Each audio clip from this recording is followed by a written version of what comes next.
14 जनवरी 2026 की आज की 50 ताज़ा खबरें। उत्तर भारत के कई राज्यों में कड़ाके की ठंड पड़ रही है।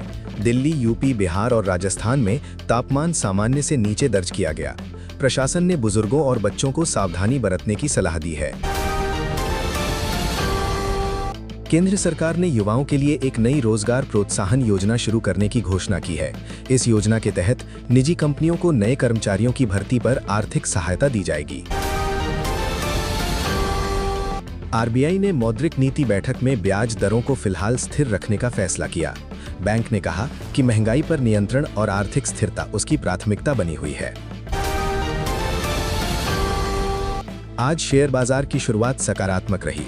सेंसेक्स और निफ्टी में शुरुआती कारोबार के दौरान हल्की बढ़त दर्ज की गई। आईटी और बैंकिंग शेयरों में निवेशकों की रुचि बढ़ी। तेल कंपनियों ने आज पेट्रोल और डीजल के दाम स्थिर रखे। आम जनता को फिलहाल ईंधन कीमतों में राहत या बढ़ोतरी दोनों से ही कोई बदलाव नहीं मिला। भारतीय रेलवे ने लंबी दूरी की ट्रेनों में डिजिटल टिकट सत्यापन प्रणाली शुरू की है। इससे यात्रियों को तेज और सुविधाजनक यात्रा अनुभव मिलने की उम्मीद है। दिल्ली एनसीआर में आज वायु गुणवत्ता सूचकांक में हल्का सुधार देखा गया। हालांकि प्रदूषण अब भी चिंताजनक स्तर पर है और लोगों को मास्क पहनने की सलाह दी गई है।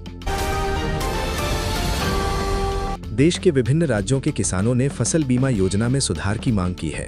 उनका कहना है कि नुकसान का मुआवजा समय पर नहीं मिल पाता। कई राज्यों में अत्यधिक ठंड को देखते हुए स्कूलों के शीतकालीन अवकाश को बढ़ाने पर विचार किया जा रहा है।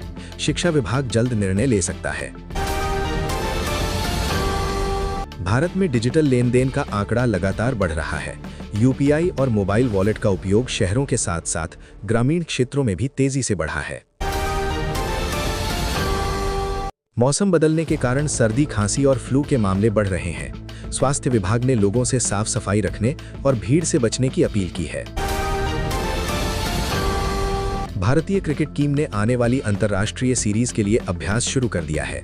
कोचिंग स्टाफ खिलाड़ियों की फिटनेस और रणनीति पर विशेष ध्यान दे रहा है। कई राज्य सरकारें अपने आगामी बजट की तैयारियों में जुट गई हैं। विकास, शिक्षा और स्वास्थ्य पर अधिक खर्च किए जाने की संभावना जताई जा रही है।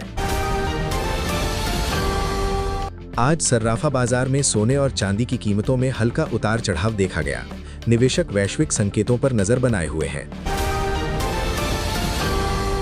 सरकार ने महिलाओं को आत्मनिर्भर बनाने के लिए नई कौशल प्रशिक्षण योजना शुरू की है। इसके तहत तकनीकी और व्यावसायिक प्रशिक्षण दिया जाएगा। परिवहन विभाग ने सड़क सुरक्षा को लेकर नया अभियान शुरू किया है। लोगों से हेलमेट पहनने और यातायात नियमों का पालन करने की अपील की गई। सर्दियों की छुट्टियों के चलते देश के कई पर्यटन स्थलों पर पर्यटकों की संख्या बढ़ गई है। होटल और ट्रैवल उद्योग में रौनक देखने को मिल रही है। आईटी कंपनियों ने संकेत दिए हैं कि 2026 में नई भर्तियों में सुधार हो सकता है। इससे तकनीकी युवाओं को रोजगार के बेहतर अवसर मिल सकते हैं। सरकार ने जल संरक्षण को लेकर नई रणनीति बनाई है। ग्रामीण इलाकों में वर्षा जल संचयन और तालाबों के पुनर्जीवन पर काम किया जाएगा। डिजिटल शिक्षा प्लेटफॉर्म तेजी से लोकप्रिय हो रहे हैं। छात्र अब ऑनलाइन माध्यम से प्रतियोगी परीक्षाओं की तैयारी कर रहे हैं। सरकार स्वास्थ्य बीमा योजनाओं को और प्रभावी बनाने पर विचार कर रही है। इससे आम लोगों को बेहतर और सस्ती चिकित्सा सुविधा मिल सकेगी। भारत अंतर्राष्ट्रीय खेलों में लगातार बेहतर प्रदर्शन कर रहा है। युवा खिलाड़ियों को प्रशिक्षण और संसाधन उपलब्ध कराए जा रहे हैं। सरकारी एजेंसियों ने साइबर ठगी से बचने की सलाह दी है। लोगों से अनजान लिंक और कॉल से सतर्क रहने को कहा गया है। कई शहरों में इलेक्ट्रिक बसों की संख्या बढ़ाई जा रही है। इससे प्रदूषण कम करने और ईंधन की बचत में मदद मिलेगी। बैंकों ने छोटे व्यापारियों के लिए ऋण प्रक्रिया को सरल किया है। कम ब्याज दर पर लोन उपलब्ध कराने का प्रयास किया जा रहा है। भारत के कृषि निर्यात में इस साल वृद्धि दर्ज की गई है। चावल, गेहूं और मसालों की मांग अंतर्राष्ट्रीय बाजार में बढ़ी है। सरकार स्टार्टअप्स को वित्तीय और तकनीकी सहायता देने की योजना पर काम कर रही है। इससे नवाचार को बढ़ावा मिलने की उम्मीद है। मौसम विभाग के अनुसार कुछ राज्यों में हल्की बारिश हो सकती है। इससे ठंड में और बढ़ोतरी की संभावना है। नई शिक्षा नीति के क्रियान्वयन की समीक्षा की जा रही है। राज्यों से फीडबैक लेकर सुधार के कदम उठाए जाएंगे। सरकार ग्रामीण क्षेत्रों में सड़कों के विकास पर विशेष ध्यान दे रही है। इससे आवागमन और स्थानीय व्यापार को बढ़ावा मिलेगा। स्वच्छ भारत अभियान के तहत लोगों की भागीदारी बढ़ रही है। शहरों और गांवों में सफाई को लेकर जागरूकता फैलाई जा रही है। ऊर्जा विभाग ने बिजली आपूर्ति को बेहतर बनाने के लिए नई योजना बनाई है। इससे ग्रामीण इलाकों में कटौती कम हो सकती है। डिजिटल इंडिया अभियान के तहत नई ऑनलाइन सेवाएं शुरू की जा रही हैं। सरकारी कामकाज में पारदर्शिता बढ़ने की उम्मीद है। आजकल युवा फिटनेस और स्वास्थ्य के प्रति ज्यादा जागरूक हो रहे हैं। जिम, योग और खेल गतिविधियों में भागीदारी बढ़ी है। सरकार ने पर्यावरण नियमों का उल्लंघन करने वालों पर सख्ती बढ़ाई है। प्रदूषण फैलाने वाली इकाइयों पर जुर्माना लगाया जा रहा है। बैंकों ने ग्राहकों के लिए नई डिजिटल सुविधाएं शुरू की हैं। इससे लेनदेन तेज और सुरक्षित हो रहा है। सरकार ने छात्रवृत्ति योजनाओं की समीक्षा शुरू कर दी है। जरूरतमंद छात्रों तक लाभ पहुंचाने पर जोर दिया जा रहा है। खाद्य विभाग ने मिलावटखोरी रोकने के लिए निरीक्षण तेज कर दिए हैं। लोगों को सुरक्षित और शुद्ध खाद्य सामग्री उपलब्ध कराना लक्ष्य है। ग्रामीण क्षेत्रों में रोजगार बढ़ाने के लिए नई परियोजनाएं शुरू की जा रही हैं। इससे पलायन रोकने में मदद मिल सकती है।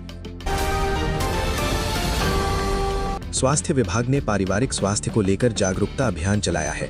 संतुलित आहार और नियमित जांच पर जोर दिया गया है।